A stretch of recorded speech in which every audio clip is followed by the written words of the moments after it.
તાજા સમાચાર તમારી ભાષામાં મેળવવા માટે ડાઉનલોડ કરો ગુજરાતી મિડ ડેની એપ। समर्थन इस तरह से है कि एक सकारात्मक काम होना, तो हम सरकार से उम्मीद करते हैं और गुजारिश करते हैं कि आप ये अधिनियम लाए हैं संशोधन करके, तो इसमें ईमानदारी से, पारदर्शिता से वक्फ की जमीनों को बिना किसी लूटपाट के वो समाज की दबे कुचले लोगों के लिए शेल्टर होम हो। समर्थन इस तरह से है कि एक सकारात्मक काम होना चाहिए। आज सरकार जो कदम उठा रही है, ये कदम बहुत पहले पिछली सरकारों और हमारे मजहबी लीडर और समाजी लीडर जो मुस्लिम हैं, उनको मुस्लिम समुदाय की का गरीबी और पिछड़ापन और दुर्बलता पे उनको पे नजर होनी चाहिए, क्योंकि वक्फ की जमीन न दान की जाती है और न ही खरीदी और बेची जाती, क्योंकि वक्फ की जमीन शरई कानून के हिसाब से वो खुद दान कर देते हैं। लोग जो दान करते हैं उनका मकसद ही यही होता है कि समाज के गरीब, पिछड़े और दबे कुचले, गरीब, असहाय, बीमार लोगों के लिए शेल्टर होम हो, आश्रय होम हो, मदरसे हो जो बहुत अच्छे और एडवांस हो, कि एक इमाम मस्जिद मदरसे का या मस्जिद का एक इमाम भी हो तो वो एक IAS ऑफिसर हो, जज हो, अधिकारी हो, समाजी लीडर हो, राजनीति लीडर हो। हमें इमाम की जरूरत है, मुस्लिम कम्युनिटी में इमाम की भी जरूरत है और डॉक्टर और जज की भी जरूरत है। और महिलाओं के अधिकार, जब वो उनके माँ बाप नहीं रहते, उनको तलाक दे दिया जाता है, तो वो कहाँ छत जाए, किसके छत पे जाए? क्या भाई के परिवार के पास जाकर के बैठ जाए, भाई अपने परिवार को पाले कि तलाकशुदा बहन का जीवन गुजारा करे?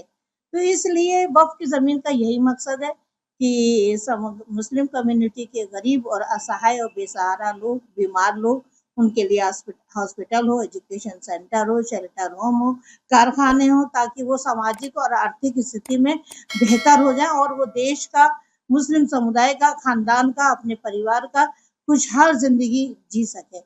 तो जब ये काम अभी तक वक्फ की जमीनों के साथ में नहीं हो पा रहा था, और समाज में ऐसा नहीं कि 100% नहीं हो रहा था, समाज में कुछ लोग वक्फ की जमीनों पे अच्छा इस्तेमाल कर रहे हैं, एजुकेशन सेंटर खुल रहे हैं, मदरसे खुल रहे हैं, लेकिन वो जितना काम वक्फ के विभाग को करना चाहिए वो ईमानदारी से वक्फ विभाग ने नहीं किया। जमीनों की लूटमार होती रही, सही मकसद पूरा नहीं हुआ। तो हम सरकार से उम्मीद करते हैं और गुजारिश करते हैं कि आप ये अधिनियम लाए हैं संशोधन करके, तो इसमें ईमानदारी से, पारदर्शिता से वक्फ की जमीनों को बिना किसी लूटपाट के वो समाज की दबे कुचले लोगों के लिए शेल्टर होम हो, आश्रय होम हो, मदरसे हो, कारखाने हो, मदरसा मॉडर्नाइज हो, ताकि वहां से इमाम भी निकले और जज और IAS अधिकारी भी पढ़ के निकले और वो काम करें समाज का और उनकी आर्थिक स्थिति बढ़े। सच्चर कमेटी ने भी यही कहा था कि मुस्लिम समुदाय की हालत दलितों से भी बदतर है। जब ये रिपोर्ट है तो उसको आप सच और सकारात्मक वर्तमान सरकार करे। अभी तक किसी सरकार ने मुसलमानों के हित के लिए और उनके एजुकेशन के लिए कुछ नहीं किया, सिर्फ वोट की राजनीति हुई है। तो हम बीजेपी सरकार या वर्तमान सरकार से गुजारिश करते हैं कि आप अपने मकसद में पारदर्शिता और न्यायप्रिय तरीके से उन महिलाएं जो अधिकार वंचित है, न्याय वंचित थी, उन सबको वही कुछ मिले जो उनका हक बनता है, और वक्फ की जमीन का देने का जो जायज मकसद था वो मकसद पूरा हो जाए। इस बीच अगर बात किया जिस तरीके से ये बिल पेश हुआ है, तो इसके बाद कहीं ना कहीं जो विपक्ष पार्टियों की बात की जाए वो भी कहीं ना कहीं विरोध में आए हैं, कुछ धर्मगुरुओं की बात की जाए वो भी विरोध में आए हैं। तो अब तक क्या सोते रहे? क्या अब तक सोते रहे? भाई उनके हाथ में इतने साल थे, 75 साल थे, 80 साल थे, क्या किया उन्होंने? सिर्फ ज़कात और खैरात के ही पैसे से वक्फ की जमीनों पे हॉस्पिटल और कारखाने खुल सकते थे, लेकिन किसी ने ही इतना वक्फ की जमीनों पे तवज्जो नहीं दिया। वक्फ के विभाग ही में लूट मार मचती थी। अब हम वर्तमान सरकार से गुजारिश करते हैं कि पिछला जो कुछ भी नुकसान हुआ है वक्फ की जमीनों के साथ अब लूट मार ना होने पाए।